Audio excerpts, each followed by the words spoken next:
외계 생명체를 만나기 위해서는 먼저 외계 행성들을 탐사해야 됩니다. 그래서 행성의 성분을 보고 여기에 생명체가 있는지 여부를 판단하게 되죠. 오늘은 외계 행성을 탐사하는 여러가지 방법과 그 과정에 대해서 알아보는 시간을 갖도록 하겠습니다. 지구인과 같은 고등 생명체를 발견하기 위해서는 먼저 생명체가 살기 위한 행성을 발견해야 합니다. 하지만 행성은 별에 비해 크기가 매우 작습니다.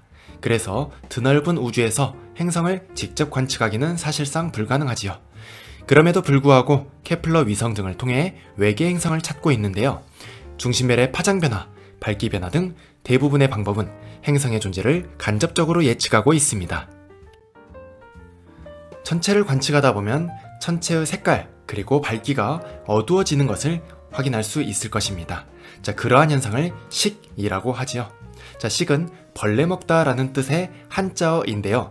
만약 태양이 어두워졌거나 태양이 가려진다면 일식, 달이 어두워졌다면 월식, 그리고 외계 우주에서 봤을 때 지구가 어두워졌다면 지구식이라고 합니다. 마찬가지로 우리가 관측하는 별도 행성에 의해 어두워질 수 있습니다. 바로 그것은 우리의 시선 방향에 행성이 앞으로 지나갈 때 그 현상이 발생할 수 있죠. 그런 과정에서는 중심별의 밝기가 감소합니다. 어두워지는데요. 감소하는 비율은 행성의 면적에 비례합니다. 행성은 구형입니다. 정력학적 평형을 이루고 있죠. 그러면 행성의 단면적, 우리가 봤을 때의 넓이는 반지름의 제곱에 비례한다 라고 할 수 있겠습니다. 그래서 행성의 반지름이 크면 클수록 더 많이 가려지는데 그 가려지는 비율은 반지름의 제곱에 비례합니다. 그래서 이렇게 어두워지는 비율을 보고 행성의 반지름을 추적 또는 비교해 볼 수가 있겠습니다. 만약 행성에 대기가 있다 라고 했을 때 흡수선이 나타나는 것을 보고 행성의 대기 성분을 추정할 수 있습니다. 이러한 방법은 행성의 공전궤도면과 관측자의 시선 방향이 나란해야 잘 관측이 됩니다. 즉 우리가 봤을 때 행성이 별 바로 앞을 통과해야 하기 때문이죠. 그런데 이것은 별의 밝기 변화가 외계 행성 때문인지 아니면 다른 별 때문인지를 명확하게 구분할 수 없습니다. 그래서 시선 속도 변화 등 다른 방법들과 함께 얻은 정보를 종합하여 판단하고 있습니다. 우리가 이처럼 별을 바라보고 있을 때 행성이 그 앞을 통과한다고 해봅시다. 그러면 행성이 통과하기 전 별의 밝기는 이렇게 일정하게 나올 것입니다. 주계열성이라는 가정이 있겠죠. 그런데 행성이 별 앞을 통과하게 되면 별의 밝기는 조금씩 줄어들다가 별을 완전하게 이렇게 가리게 되면 별의 밝기가 어두워진 채로 일정한 상태를 유지합니다. 그러다가 이 행성이 별 바깥을 빠져나가게 되면 별의 밝기는 점점 밝아지게 되겠죠. 바로 이렇게 얼만큼 어두워지는지 이 정도에 따라서 행성의 반지름을 추정해 볼 수 있습니다. 바로 이 방법은 행성의 공전궤도면과 우리의 시선 방향이 나란해야지만 잘 나타날 수 있지요. 행성이 중심별 앞을 지나가면 중심별의 밝기가 감소합니다. 이 방법을 횡단법이라고 하며 식 현상 때의 중심별 밝기 변화를 이용합니다. 행성의 면적이 넓을수록 중심별은 더 많이 가려지겠지요. 그래서 밝기 변화는 행성의 면적, 그러니까 반지름의 제곱에 비례합니다.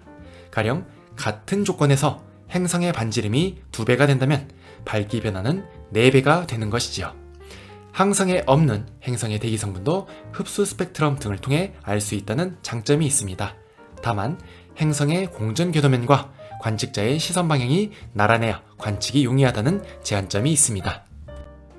구급차가 우리에게 다가올 때 높은 소리가 나고 우리에게 멀어질 때 낮은 소리가 나는 것을 경험해 본 적이 있을 것입니다. 소리의 높고 낮음은 그 진동수와 관련이 있는데요.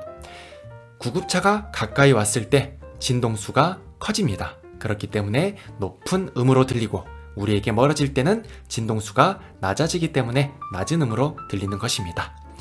진동수와 파장의 곱은 파의 속력과 같습니다. 그래서 같은 파장일 경우 이것이 소리이든지 빛이든지 간에 진동수가 커지면 커질수록 파의 길이, 파장은 짧아집니다.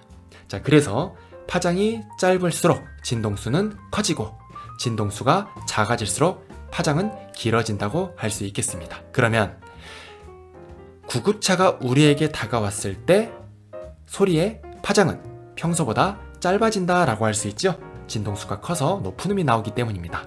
반대로 우리로부터 멀어지게 되었을 때 파장이 길어진다 라고 해석할 수 있습니다. 그래서 낮은 소리가 들리는 것이죠. 이것은 소리뿐만 아니라 모든 파장에 적용이 됩니다. 그래서 멀어지는 파는 파장이 길어지고 가까이 다가오는 파는 파장이 짧아집니다. 빛, 전자기파 역시 여기에 해당되는데요. 어떠한 별, 이것이 우리에게 다가오면 평소보다 짧은 파장으로 다가오고 우리에게 별이 멀리 가게 되면 평소보다 파장이 길어지게 됩니다. 만약 별에 행성이 있다면 이 둘은 질량 중심을 중심으로 같은 공전 주기로 마주보며 공전할 것입니다. 그러면 지구에서 봤을 때 중심별은 우리에게 왔다가 갔다가 왔다가 갔다가를 반복할 것이죠. 그러면 중심별에서 나오는 특이한 파장은 짧아졌다가 길어졌다가 짧아졌다가 길어졌다가를 반복할 것입니다. 자, 만약 중심별이 우리로부터 멀어졌을 때 기준 파장으로부터 길어지게 됩니다. 우리는 이것을 적색편이라고 부릅니다. 반대로 이 별이 우리에게 가까워졌을 때 파장이 짧아지죠. 그래서 이를 청색편이라고 합니다. 만약 행성의 질량이 크다면 질량 중심으로부터 중심별까지의 거리가 멀어지겠죠. 대신 행성과 질량 중심 사이의 거리는 가까워질 것입니다. 별과 질량 중심 사이의 거리가 멀다라는 것은 별이 더 큰 공전 궤도를 가진다는 말입니다. 그러면 별의 운동은 커지겠죠? 별의 운동이 커진다 라는 것은 청색과 적색 편의의 파장 변화가 커진다는 것을 의미합니다. 이것 역시 도플러 효과라고 설명할 수가 있죠. 도플러 효과는 아까 식현상법과 마찬가지로 행성의 공전 궤도면이 시선 방향과 나란할수록 잘 관측이 됩니다. 그래서 나란하면 나란할수록 적색 편의와 청색 편의의 주기적인 변화가 훨씬 잘 보일 수가 있는 것입니다. 자, 밑에 있는 식은 공전 궤도면과 시선 방향이 이루는 각을 세타라고 두었을 때 우리가 느끼는 겉보기 속력을 나타낸 것입니다.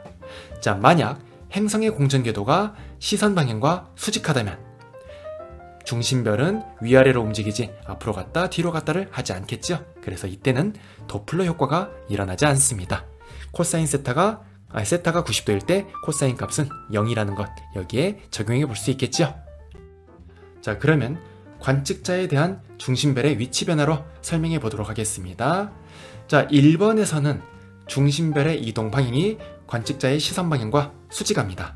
멀어지거나 가까워지는 상태가 아니라는 말이죠. 자, 별에서 가장 많이 나오는 또는 가장 많이 흡수되는 파장 중에 하나가 발머 알파선인데 이것은 656.3 나노미터 붉은색 흡수선을 가지고 있습니다. 여러분들이 봤을 때 표시한 파장이라고 할 수 있죠. 자, 1번 상태에서는 이 흡수선의 위치가 656.3 나노미터 그 위치 그대로 나타나게 됩니다. 그래서 청색 또는 적색 편이 바로 도플러 효과가 나타나지 않죠. 자, 그런데 2번 상황에서는 관측자의 시선 방향보다 별이 멀리 떨어져 가고 있습니다. 도망가고 있죠? 그러면 이때 적색 편의가 일어날 수 있습니다. 파장이 길어진다는 얘기입니다. 그래서 원래 있던 파장보다 더 적색 쪽으로 파가 이동하게 됩니다. 이를 적색 편이라고 하죠. 자, 3번 상태에서는 1번과 마찬가지로 관측자의 시선 방향과 항성의 움직임 방향이 수직합니다. 그래서 이때는 도플러 효과가 나타나지 않습니다. 자, 마지막으로 4번 있을 때는 별이 관측자에게 다가오고 있는 상황이죠. 그래서 파장은 원래 있던 것보다 짧아지는 청색 편의 현상이 일어납니다. 중심별은 행성과 같이 질량 중심을 중심으로 공전하고 있습니다. 그러다 보니 적색 편의와 청색 편의가 주기적으로 나타날 수 있는 것이죠. 이를 통해서 별에 행성이 있구나라는 것을 확인할 수 있습니다. 행성과 중심별은 질량 중심을 중심으로 같은 주기로 공전하고 있습니다. 질량 중심을 기준으로 맞은편에 위치하고 있다 할 수 있죠.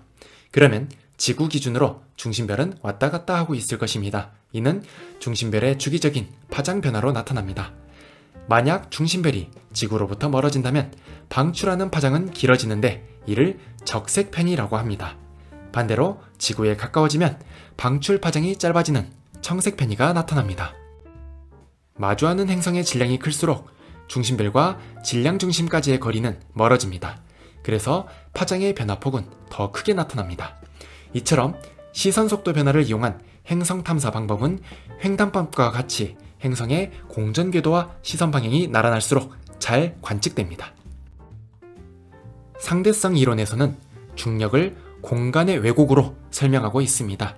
그래서 어떤 질량을 가진 천체가 있으면 그 주변의 공간이 왜곡되어 중력이 발생한다고 설명하고 있죠. 이것은 물질뿐만 아니라 빛까지도 여기에 영향을 받고 있습니다. 그래서 먼 천체에서 오는 빛이 가까운 천체를 지나게 되면 중력 때문에 휘어져서 오게 됩니다. 이때 휘어진다 라는 것은 평평한 평면, 유클리드 평면에서 얘기하는 것이고, 실제로 빛은 최단 거리, 직선을 이동해서 오게 되지요. 근데 우리가 봤을 때 휘어진다 라는 표현을 하고 있는 것입니다. 자, 그러면 양쪽으로 퍼진 빛이 천체의 중력 때문에 휘어져서 다시 관측자에게 모이는 경우도 발생할 수 있죠. 뒤에서 그림으로 보겠지만 말이죠. 그러면 빛이 양쪽으로 갈라져서 다시 모이다 보니까 이때에는 천체의 밝기가 일시적으로 밝아질 수 있습니다. 가까운 별에 행성이 있을 경우 천체의 중력뿐만 아니라 지나가는 행성의 중력까지 받을 수 있기 때문에 시간 광도 곡선이 매끄럽게, 그러니까 밝아졌다 어두워졌다 하는 것이 아니라 이 가운데서 불연속적인 점, 바로 삐침 현상이 발생할 수가 있습니다. 바로 이런 현상을 미세중력 렌즈라고 하며, 미세중력 렌즈가 있을 때 항성에 행성이 존재하는구나 라고 해석할 수 있겠습니다. 자, 미세중력 렌즈 현상은 지구 정도 크기의 행성을 탐사하는데 많이 사용이 되는데요. 자, 아까 말했던 삐침, 글리치 현상이라고 합니다. 자, 이것이 있는지 없는지에 따라 외계 행성 여부를 판단할 수 있죠. 자, 이것은 아까 봤던 식현상 그리고 도플러법과는 달리 행성의 공전 궤도면과 시선 방향이 나란하지 않아도 관측할 수 있습니다. 그리고 공전 궤도 긴 반지름이 큰 행성일수록 탐사에 유리하죠. 자, 이것은 시간 차이가 많이 나면 많이 날수록 삐침 현상이 또렷하게 관찰되기 때문입니다. 자, 문제는 가까이 있는 별이 한번 싹 지나가면서 그 뒤에 있는 별의 밝기 변화가 나타나는 것이기 때문에 일회성입니다. 주기적인 관측은 불가능하단 말이죠.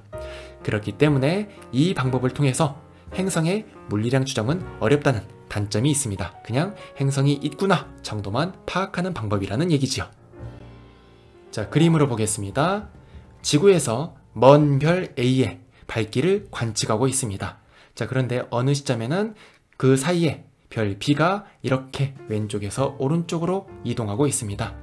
별 B는 중력을 가진 천체이기 때문에 주변 공간을 왜곡시킵니다. 그러면 만약 A와 지구의 시선 사이에 천체 B가 오게 되면 A에서 오는 이 빛은 휘어져서 이렇게 지구에게 다다르게 됩니다. 그리고 이쪽에서 오는 빛 역시 여기에서 휘어져서 지구에 다다르게 되죠. 그러면 지구에서는 B가 여기에 있을 때 양쪽에서 오는 빛이 모여서 관측이 됩니다.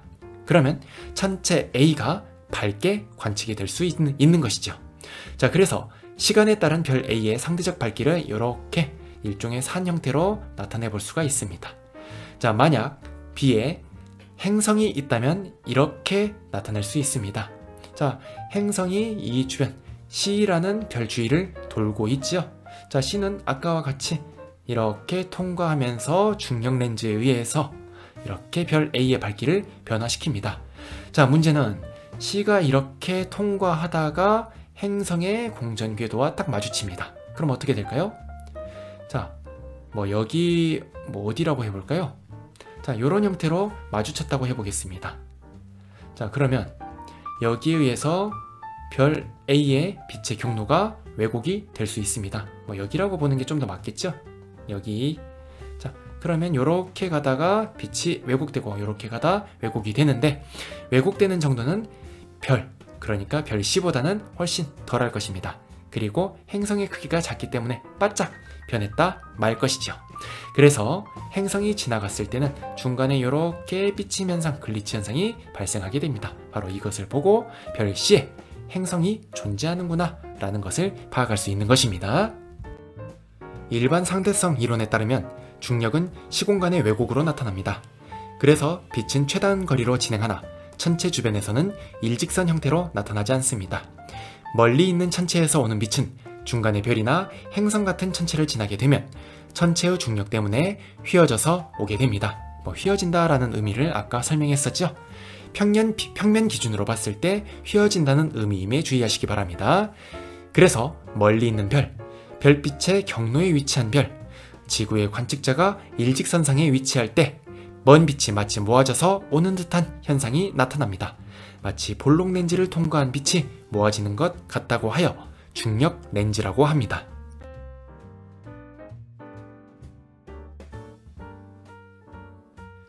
행성이 먼 천체와 지구 사이 시선 방향을 통과하게 되면 삐침이 있었죠? 바로 이것을 미세 중력 렌즈 관측법이라고 합니다.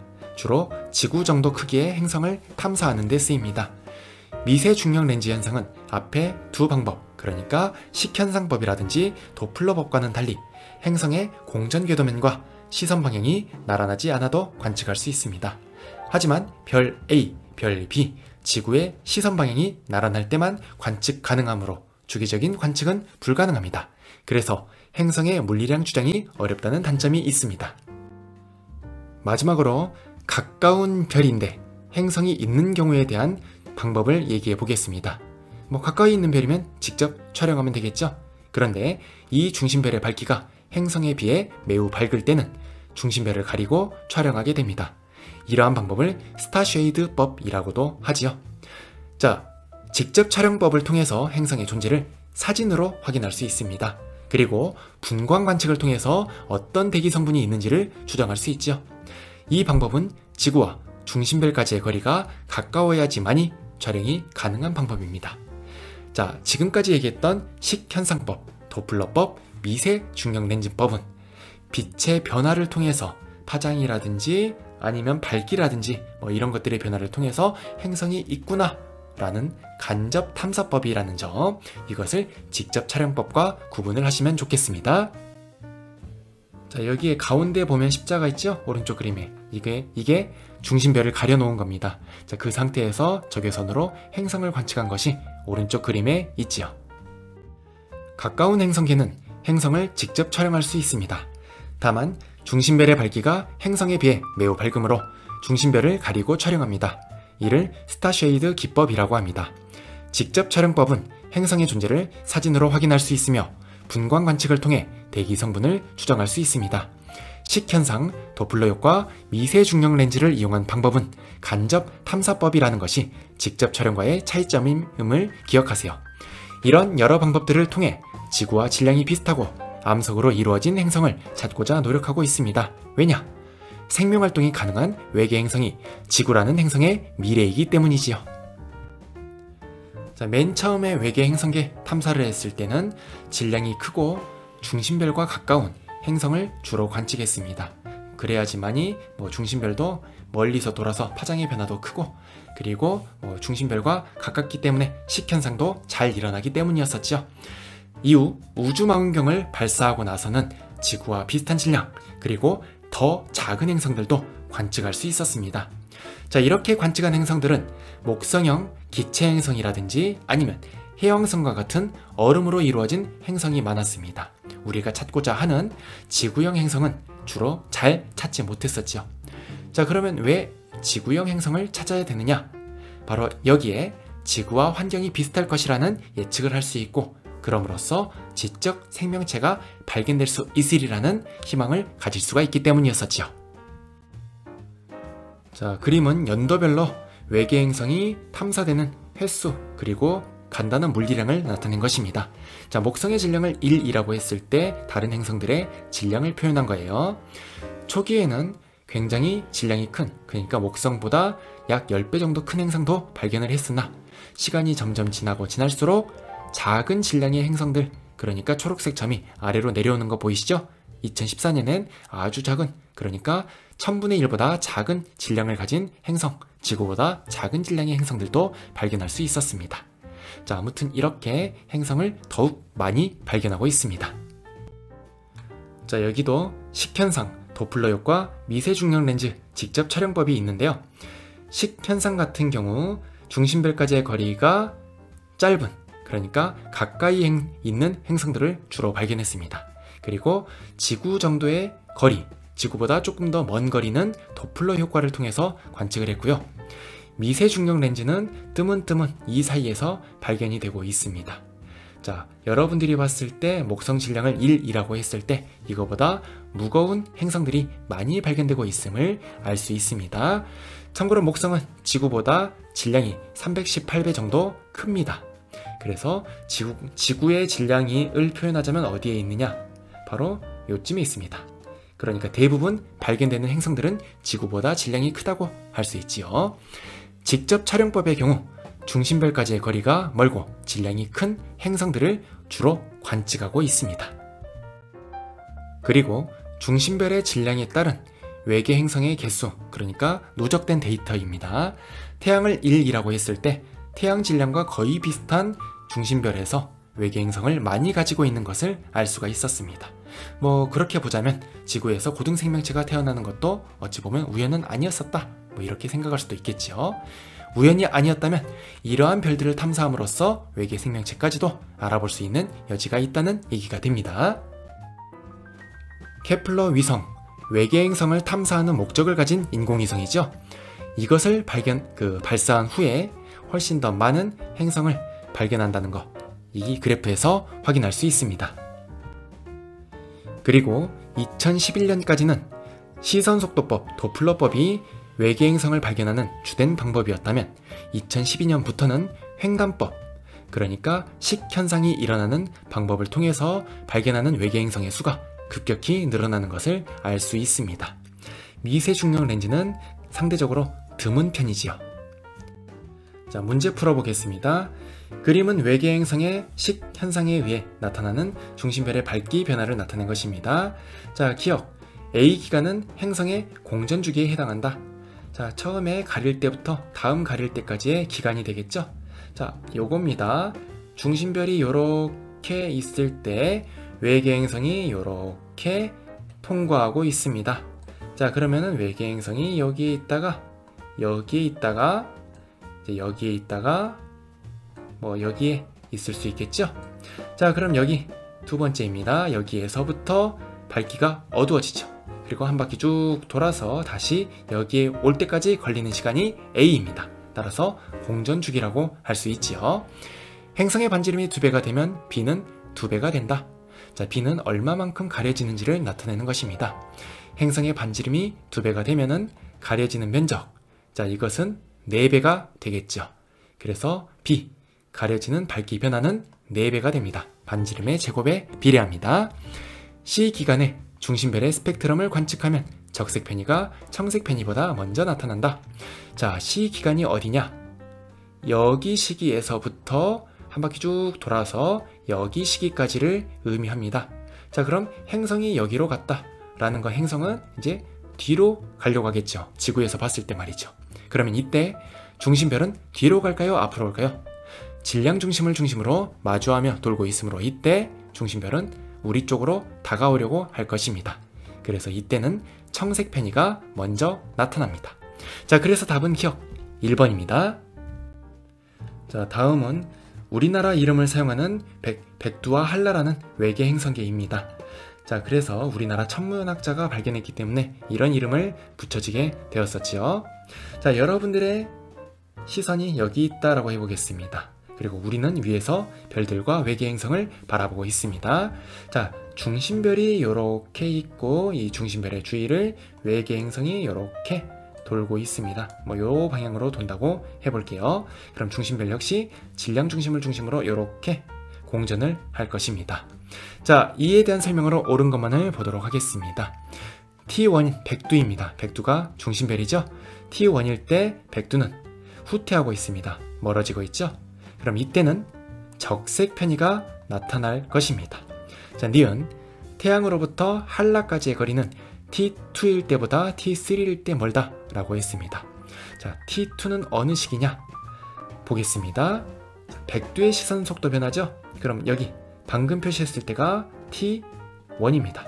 자, T2일 때는 도플러 효과가 일어나지 않으므로 행성 또는 항성의 이동 방향이 시선 방향이 수직합니다. 그래서 이때가 T2입니다. 자, 그러면 T3는 행성이 여기 있겠죠? 자, 여기 있을 때가 T3. 자, 마지막으로 T3가 아니고 여기겠죠? 여기라고 해볼게요. 여기를 뭐라고 할까요? 그냥 T라고 합시다. 그 다음에 T3는 시선 속도가 제로죠? 그래서 중심별이 여기 이렇게 공전하고 있을 때일 겁니다. 자, 그림이 좀 이상하게 그려지지만 실제로는 시선 방향이 이렇게 수직한 상태입니다. 자, 그러면 태양으로부터 한라, 그러니까 행성까지의 거리는 T2일 때 가장 가깝습니다. T3일 때보다 더 가깝죠? 자, 이때가 T3라고 했으니까. 자, 그래서 T2보다 T3일 때 더 멉니다. 자, 디귿. 동그라미 기억에서 시선 속도를 이용한 탐사 방법에서 행성의 질량이 클수록 중심별의 시선 속도 변화가 커진다. 질량 중심으로부터 중심별까지의 거리가 멀어지기 때문에 시선 속도 변화는 커지겠죠. 자, 그래서 답은 기억, 니은, 디귿 5번입니다. 그림은 광도가 동일한 서로 다른 주계열성을 공전하는 행성 A와 B에 의한 중심별의 밝기 변화입니다. 자, 행성 A와 B에 대해서 문제가 출제되었습니다. 시선 방향과 공전 궤도면은 일치한다, 나란하다 라는 뜻입니다. 자, 기억. 공전 주기는 A가 B보다 짧다. A의 공전 주기는 요만큼, B의 공전 주기는 요만큼이지요. 그래서 B의 공전 주기가 A의 2배라고 할 수 있지요. 자, 니은. 반지름은 A가 B의 2배이다. 자, 여기서 반지름을 어떻게 구분하느냐? 밝기 변화를 가지고 얘기합니다. 자, 행성 A에 의한 밝기 변화는 0.008이지요. 그리고 행성 B에 의한 밝기 변화는 0.004입니다. 그러니까 A가 2배 밝기 변화가 큽니다. 자, 그럼 반지름 차이는 2배일까요? 루트 2배일까요? 밝기 변화는 반지름의 제곱에 비례하기 때문에 A의 반지름이 B의 루트 2배라고 할 수 있겠습니다. 자, 이것에 주의하셔야 됩니다. 자, 디귿.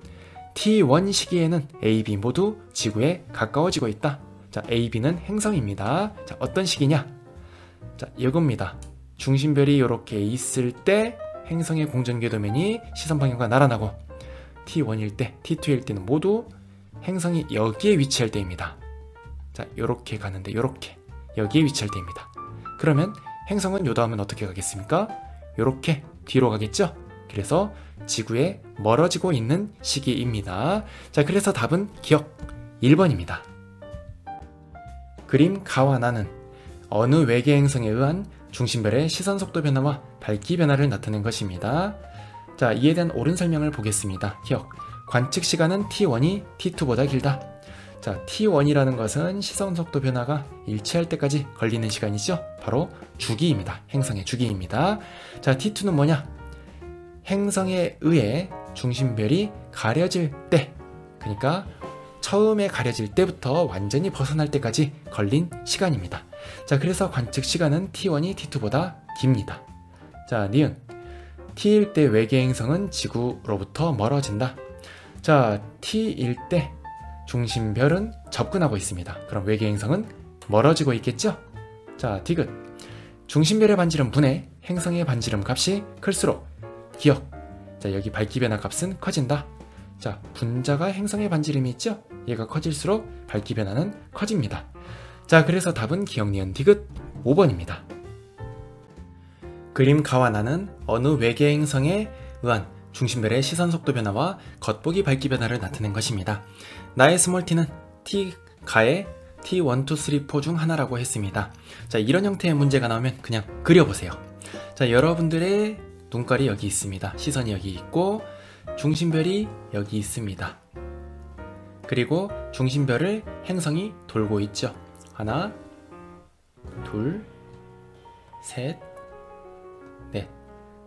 자, 이거는 뭐 행성이 4개라는 것이 아니라 뭐 요렇게 순서대로 돌고 있음을 나타내는 것이에요. 자, 요렇게 공전을 하고 있습니다. 자, 그러면 T1부터 한번 보겠습니다. 자, T1에선 중심별의 시선 속도가 플러스입니다. 그러면 중심별은 우리로부터 멀어지고 있겠죠. 중심별이 멀어진다면 행성은 어떨까요? 우리에게 가까워지고 있겠죠. 그래서 T1은 바로 요 시점입니다. 행성이 우리에게 가까워지고 있는 시점이 T1, 그리고 수직으로 이동하는 시점이 T2, 그리고 행성이 우리에게 멀어지고 중심별이 가까워져서 시선 속도가 마이너스가 나오는 요 시점이 T3. 자, 마지막으로 여기 있는 데가 T4라고 할 수 있겠습니다. 자, 나에서 봤을 때 스몰 t가 있죠? 자, 스몰 t일 때 중심별을 완전히 가렸습니다. 자, 중심별을 행성이 완전히 가릴 때 바로 T2일 때 요때죠? 자, 이제 다 했습니다. 보기 보고 확인만 하면 됩니다. 기억! 중심별은 T1일 때 적색 편의가 나타난다. 우리로부터 멀어지고 있기 때문에 맞는 설명입니다. 니은, 지구로부터 외계 행성까지의 거리는 T2일 때보다 T3일 때 멀다.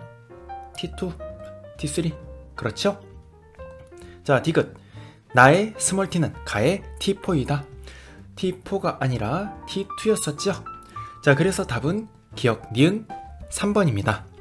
다음 시간에는 이번 단원의 마지막 주제인 외계 생명체 탐사에 대해서 얘기해 보도록 하겠습니다. 긴 시간 동안 들어주시느라 대단히 수고 많으셨습니다. 감사합니다.